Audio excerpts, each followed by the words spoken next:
Hello नमस्कार विद्यार्थी मित्रों, आप सभी નું આપણે આ આરો લર્નિંગ યુટ્યુબ ચેનલમાં સ્વાગત છે। આજના વિડીયોની અંદર જે ઘણા સમયથી ઘણા બધા વિદ્યાર્થીઓ જે પોલીસ ભરતીની રાહ જોઈ રહ્યા હતા, તો કે તે રાહનો અમે અંત આવી ગયો છે, કેમ કે હાલમાં જ જે હસમુખ પટેલ સર દ્વારા છે, તો કે તેમના દ્વારા એ પોલીસ ભરતીની કુલ જગ્યાઓ હોય તો કે તે જાહેર કરી દેવામાં આવશે, અને જે આ કુલ જગ્યાઓ છે તો કે તે 12,472 જગ્યાઓ માટે ભરતી ભરવામાં આવશે। તો કે તેની અંદર એ કયા એટલે કે જે જગ્યાઓ 12,472 જગ્યાઓ છે, તો કે તેની અંદર પીએસઆઈની કેટલી જગ્યાઓ છે, પછી જે જેલ સિપાઈ, પછી બિન હથિયારી, તો કે તે તમામની કેટલી જગ્યાએ છે તે તમામ માહિતી આપણે આજના વિડીયોની અંદર મેળવવાનો પ્રયત્ન કરીશું। તો કે તેની અંદર જે ભરતી છે એટલે કે કુલ ભરતી એ 12,472 જગ્યા માટે એ ભરતી ભરવામાં આવશે। અને જે એટલે કે જે પોલીસ ભરતી 2024 છે, તો કે તેના ફોર્મ ભરવાની શરૂઆત ક્યારે થશે અને તેની છેલ્લી તારીખ કઈ છે તે પણ જોઈશું। અને સાથે જે વિવિધ સવર્ગો જેમ કે હથિયારી, પછી બિન હથિયારી, પછી જેલ સિપાઈ, પછી મહિલા જેલ સિપાઈ, તો કે તેવા વિવિધ સવર્ગની કઈ જગ્યા કેટલી આપવામાં આવી છે, તો કે તે તમામ માહિતી આપણે આજના વિડીયોની અંદર જોવાનો પ્રયત્ન કરીશું। તો કે અમે પછી આપણે જે હસમુખ પટેલ સર દ્વારા જે થોડા દિવસો પહેલા જે ટ્વીટ કરવામાં આવ્યું હતું, તો કે તેની માહિતી જોઈશું। તો કે તેની અંદર જોઈએ તો કે જે પોસાય એટલે કે જે પરીક્ષાના નિયમો અને ભરતી બોર્ડની રચનાનું જાહેરનામું તથા ભરતી કરવાનો આદેશ એ ગૃહ વિભાગ તરફથી મળી ગયેલ છે, અને ટૂંક સમયમાં એ ભરતી નિયમો પણ એ બહાર પડનાર છે, અને ત્યારબાદ એ વહેલામાં વહેલી તકે એ ભરતીની જાહેરાત એ પાડવામાં આવશે, અને જે બુધવાર સુધીમાં એ જાહેરાત આપવાનું લક્ષ્ય રાખવામાં આવેલ છે। અને આ ટ્વીટ તમે જોઈ શકશો કે જે આ ટ્વીટ છે, તો કે તે હસમુખ પટેલભાઈનું એ 7 માર્ચ 2024ના રોજ આ ટ્વીટ કરવામાં આવ્યું હતું, અને તેમણે કહ્યું હતું કે બુધવાર સુધીની અંદર જે ભરતી છે પોલીસની, તો કે તેની એ જાહેરાત કરવામાં આવશે। અને આ જાહેરાત એ આજે એટલે કે જે આજ મંગળવાર છે, તો કે આજે તેમના દ્વારા જે પોલીસ ભરતી હોય તો કે તેની અંદર જે વિવિધ સ્વર્ગો છે, તો કે તેની એ જાહેરાત કરી દેવામાં આવી છે। તો કે તે અમે પછી આપણે તે સ્વર્ગો છે, તો કે તેની અંદર કેટલી જગ્યાઓ છે તે તમામ એ વિવિધ સ્વર્ગો જોઈશું, અને સાથે સાથે જે ઓફિશિયલ નોટિફિકેશન થઈ, તો કે તે ઓફિશિયલ નોટિફિકેશન પણ જોઈશું। તો કે તેની અંદર એ તમને ફોર્મ ભરવાની એ શરૂઆત એ ક્યારે થશે અને તેની છેલ્લી તારીખ કઈ છે તે તમામ માહિતી એ તેની અંદર તમને મળી જશે। તો અમે આપણે એ ઓફિશિયલ નોટિફિકેશન જોઈશું। અમે જે ગુજરાત પોલીસ બોર્ડ દ્વારા જે ઓફિશિયલ નોટિફિકેશન જાહેર કરવામાં આવ્યું, તો કે તેની માહિતી મેળવી તો કે ગુજરાત પોલીસ દળ વર્ગ 3ની સંવર્ગની જગ્યાઓની સીધી ભરતીથી ભરવા માટેની જાહેરાત ક્રમાંક એ જીબી એટલે કે ગુજરાત પોલીસ રિક્રુટમેન્ટ બોર્ડ 2023-24 એટલે કે આ તેનો ભરતીનો જે પોલીસની ભરતી, તો કે તેનો આ જાહેરાત ક્રમાંક છે, અને તેમને નોટિસની અંદર કહેવામાં આવ્યું છે તો કે ગુજરાત પોલીસ દળમાં એ પોસોઈ કેડરની એટલે કે પોલીસ સંરક્ષણ એટલે કે પોસોઈ કેડરની એ બિન હથિયારી પોલીસ સબ ઇન્સ્પેક્ટર અને લોકરક્ષક કેડરની એ બિન હથિયારી પોલીસ કોન્સ્ટેબલ, પછી હથિયારી પોલીસ કોન્સ્ટેબલ, પછી હથિયારી પોલીસ કોન્સ્ટેબલ એટલે કે જેને SRPF કહેવામાં આવશે, પછી જેલ સિપાઈ વર્ગ 3ની એ સ્વર્ગની એ નીચે મુજબની કુલ જગ્યાઓ એ 12,472 ખાલી જગ્યાઓ સીધી ભરતીથી એ ભરવા માટે એ પોલીસ ભરતી બોર્ડ દ્વારા એ ફક્ત ઓનલાઈન અરજીઓ મગાવવામાં આવનાર છે।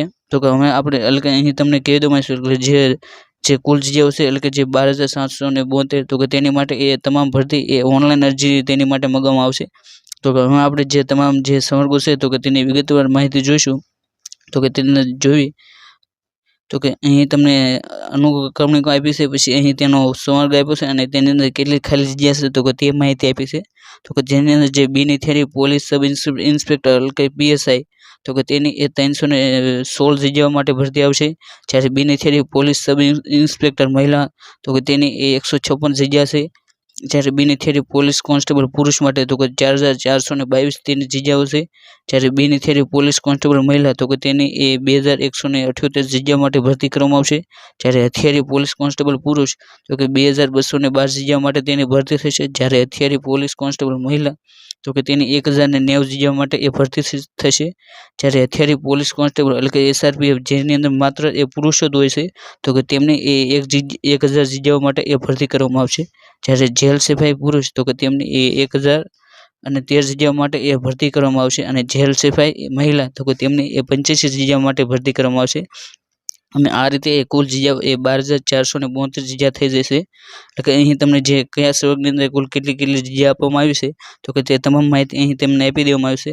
તો કે ત્યારબાદની આપણે સૂચનાઓ જોઈએ તો કે તેની અંદર સૂચનાઓ આપવામાં આવી છે કે બીજી સૂચના તો કે ઉપર જણાવેલ તમામ સંલગ્ન ખાલી જગ્યાઓ પૈકી અનામત વર્ગોની એ જગ્યાઓની જે વિગતોની એટલે કે જે અનામત વર્ગોની જે વિગતવાર માહિતી છે તો કે તે જે ઓજસ નામની જે વેબસાઇટ ઉપર એ ભરતી અંગેની એ મૂકવામાં આવનાર સૂચનાઓમાં દર્શાવવામાં આવેલ જે જગ્યા હોય તો કે તે તમારે જોઈ લેવાની રહેશે. એટલે કે જે અહીં તમને માત્ર એ ટોટલ જગ્યાઓનો આંકડો આપી દેવામાં આવશે. અને હવે પછી જે ઓજસ નામની વેબસાઇટ છે તો કે તેની અંદર તમને આ ભરતીની એ વિગતવાર માહિતી મળી જશે. તો કે તેની અંદર એ અનામત વર્ગની એટલે કે જે એસસી એસટી પછી ઓબીસી પછી ઈડબ્લ્યુએસ તો કે તેમને એ કુલ કેટલી જગ્યાઓ મળેલ છે તે તેની અંદર તમે જોઈ શકશો. ત્યારબાદ ત્રીજી સૂચના તો કે પોલીસ ભરતી બોર્ડ દ્વારા એ ભરતી અંગેની તમામ સૂચનાઓ એટલે કે જાહેરાત અને ઓનલાઈન અરજી સ્વીકારવાનો સમયગાળો એ હવે પછી જે ઓજસ નામની વેબસાઇટ છે તો કે તે વેબસાઇટ ઉપર અપલોડ કરવામાં આવનાર છે. અને આ તમામ સૂચનાઓ એ કાળજીપૂર્વક વાંચી એ નિયમોનું એ પ્રવર્તમાન જોગવાઈઓ મુજબ એ લાયકાત પરિપૂર્ણ કરતા અને ઈચ્છા ધરાવતા વ્યક્તિઓએ જે ઓજસ વેબસાઇટ છે તો એટલે કે જે ઓનલાઈન જોબ એપ્લિકેશન સિસ્ટમ નામની જે વેબસાઇટ છે તો કે તે ઉપર એ ઓનલાઈન અરજી કરવાની રહેશે. તો કે અહીં તમને જે ઓનલાઈન અરજી એ ક્યાં કરવાની છે તેની માહિતી આપી દેવામાં આવી છે. અને ત્યારબાદ ચોથી સૂચના તો કે ઉમેદવારે એ ઓનલાઈન અરજી કરતા પહેલા એ જે તે સર્વગ્ન જગ્યાઓ માટે એ ભરતીને લગતા શૈક્ષણિક લાયકાત પછી વયમર્યાદા તેમજ અન્ય સૂચનાઓ એ ઉક્ત વેબસાઇટ પરથી એ કાળજીપૂર્વક વાંચી લેવાની રહેશે. ત્યારબાદ પાંચમી સૂચના તો કે ઉમેદવારોએ એ ઓનલાઈન અરજી કન્ફર્મ થયા પછી તેની પ્રિન્ટ કાઢી પોતાની પાસે સાચવી રાખવાની રહેશે. અને જ્યારે ભરતી બોર્ડ દ્વારા એ મંગાવવામાં આવે તો ત્યારે તે અચૂક રજૂ કરવાની રહેશે. ત્યારબાદ છઠ્ઠી સૂચના તો કે ઉમેદવારે એ ઉપર જણાવેલ જગ્યાઓ માટે ફક્ત એક અરજી કરવાની રહેશે અને કોઈ પણ સંજોગોમાં એ ટપાલથી કે રૂબરૂમાં અરજીપત્રક મોકલવામાં આવશે રહેશે નહીં. અને તેમજ આવા અરજીપત્રકો સ્વીકારવામાં પણ આવશે નહીં, જેની તમામ ઉમેદવારો એ ખાસ નોંધ લેવી. અને ત્યારબાદ એ સાતમી સૂચના કે આ જાહેરાત તથા ભરતી પ્રક્રિયામાં એ કોઈ પણ કારણોસર ફેરફાર કરવાની કે રદ કરવાની આવશ્યકતા ઊભી થાય તો તેમ કરવાનો અધિકાર એ ભરતી બોર્ડને એ સંપૂર્ણ હક અને અધિકાર રહેશે. અને ભરતી બોર્ડ એ આ માટે એ કોઈ પણ કારણો આપવા બંધાયેલ નથી. તો તમે અહીં જોઈ શકશો કે આ જે પરિપત્ર છે તો કે તે ગાંધીનગરથી રવાના કરી દેવામાં આવશે. અને જે તારીખ એ 12/3/2024 એટલે કે જે આજ 12 તારીખ થઈ એટલે કે આજ મંગળવાર તારીખ થઈ. અને આગળ તમે વિડીયોની અંદર માહિતી જોઈ કે હસમુખ પટેલ સર દ્વારા એ બુધવાર સુધીની અંદર તેની જાહેરાત કરી દેવામાં આવશે, તેની માહિતી આપી દેવામાં આવી હતી. તો કે આજ એ બુધવાર એટલે કે 13 તારીખ તો કે આજ 12 તારીખે આ જાહેરાત કરી દેવામાં આવી છે. અને તમે અહીં હસમુખ પટેલ સરની સિગ્નેચર પણ જોઈ શકો છો, જેની અધ્યક્ષ ગુજરાત પોલીસ ભરતી બોર્ડ ગાંધીનગર દ્વારા જે ભરતી છે. તો કે હવે આપણે અહીં તમને જે પોલીસના જે ફોર્મ છે તો કે તે ક્યારે શરૂ થશે અને ક્યારે તેની છેલ્લી તારીખ છે તે આપી દેવા નથી આવી. પરંતુ જે જ્ઞાન સાથી નામની જે ટેલિગ્રામ ચેનલ છે એટલે કે જે ભરતી રિલેટેડ એ ખૂબ જ સચોટ માહિતી આપતા હોય છે. તો કે તેમના દ્વારા એ ભરતીની એ સંભવિત તારીખ એ કઈ છે તે જણાવવામાં આવી છે. તો કે આમાં આપણે જે ભરતી પ્રક્રિયા છે ઓનલાઈન ફોર્મ ભરવાની તારીખ છે તો કે તે ક્યારે શરૂ થશે તો કે તે જોઈશું. આગળ જે પોલીસ ભરતીની બોર્ડ દ્વારા જે પોલીસ ભરતી માટે જે ઓફિશિયલ નોટિફિકેશન જાહેર કરવામાં આવ્યું તો કે તે સંપૂર્ણ નોટિફિકેશન જોયું. અને ત્યારબાદ અમે આપણે જે જ્ઞાન સાથી નામની જે ટેલિગ્રામ ચેનલ છે તો કે તેના દ્વારા એક તેમની ટેલિગ્રામ ચેનલની અંદર એક ઇમેજ જાહેર કરી દેવામાં આવી હતી. તો કે તેની અંદર તમે અહીં જોઈ શકશો કે જેલ સિપાઈ પુરુષના ભરતીના નિયમો પછી જેલ સિપાઈ મહિલા ભરતીના નિયમો. અને અહીં તમે નોંધની અંદર જોઈ શકો છો કે ઓજસ વેબસાઇટ પર એ ઓનલાઈન અરજીઓ તારીખ 4/4/2024 ના રોજ એ સ્વીકાર અંગેની કાર્યવાહી એ ચાલુ થવાની છે સંભાવના છે.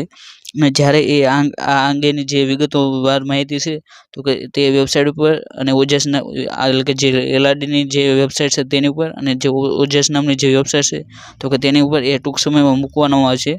અને ગુજરાત પોલીસ ભરતી બોર્ડની એ નવી વેબસાઇટ એ કાર્યરત ન થાય ત્યાં સુધી એ અગત્યની માહિતી એ જે જૂની વેબસાઇટ છે તો કે તેની ઉપર મૂકવામાં આવશે. એટલે કે જે આ જ વેબસાઇટ ઉપર મૂકવામાં આવશે. તો કે જે ગુજરાત પોલીસ બોર્ડની જે જૂની વેબસાઇટ છે તો કે તેની લિંક પણ હું તમને આ વિડીયોના ડિસ્ક્રિપ્શન બોક્સમાં પિન કરી દઈશ. તો કે ત્યાંથી પણ તમે તે માહિતી મળી શકશો. તો કે અહીં તમે જોઈ શકશો કે જે પોલીસ ભરતીની જે ઓનલાઈન અરજી કરવાની શરૂઆત તો કે તે 4/4/2024 એટલે કે એપ્રિલ મહિનાની 4 તારીખથી એ તેની પરીક્ષાની અરજી કરવાની એ શરૂઆત થઈ શકે છે. અને ત્યારબાદ તમને અરજી કરવાનો એ સામાન્ય રીતે 15 થી 20 દિવસ એ મળી શકે છે. અને ત્યારબાદ એ તેની છેલ્લી તારીખ હોય. તો કે અહીંયા આપણે જે પોલીસ ભરતી રિલેટેડ જે ઇમ્પોર્ટન્ટ નોટિફિકેશન જાહેર કરી દેવામાં આવી તો કે તે સંપૂર્ણ નોટિફિકેશન જોઈ અને જો તમે આવી જ ભરતી રિલેટેડ માહિતી એ ટેલિગ્રામ ચેનલ દ્વારા મેળવવા માંગતા હોય તો તમે આપણી આ ટેલિગ્રામ ચેનલ જે આરુ લર્નિંગ છે તો કે તેની અંદર પણ જોડાઈ શકો છો. અને જો તમે હજી સુધી આવી જ આપણી આ જે યુટ્યુબ ચેનલ છે આરુ લર્નિંગ તો તેને સબસ્ક્રાઈબ ન કર્યું તો તેને સબસ્ક્રાઈબ કરી શકો છો, કેમ કે આની અંદર જે ભરતી રિલેટેડ કોઈ પણ માહિતી હોય તો કે તે વિડીયો સ્વરૂપે તમે જોઈ શકશો. અને સાથે જો કોઈ પણ ભરતી હોય તો કે તેની અંદર જે પરીક્ષાની અંદર જે મોસ્ટ આઈએમપી જે ક્વેશ્ચન હોય તો કે તેના વિડીયો પણ આની પર મૂકવામાં આવશે, તો જે તમને આવનારી પરીક્ષા માટે પણ ઉપયોગી બને છે. અને જો આ વિડીયોને લાઇક ન કરી હોય તો લાઇક કરો અને જો આ વિડીયોને શેર કરવાનું બાકી હોય તો શેર કરો, કેમ કે જે પણ વિદ્યાર્થીઓ પોલીસ ભરતીની તૈયારીની ખૂબ જ લાંબા સમયથી રાહ જોઈ રહ્યા છે તો કે તેમના માટે આ વિડીયો એ ખૂબ જ ઉપયોગી બનશે. Thank you for watching this video. જય હિન્દ, જય ભારત.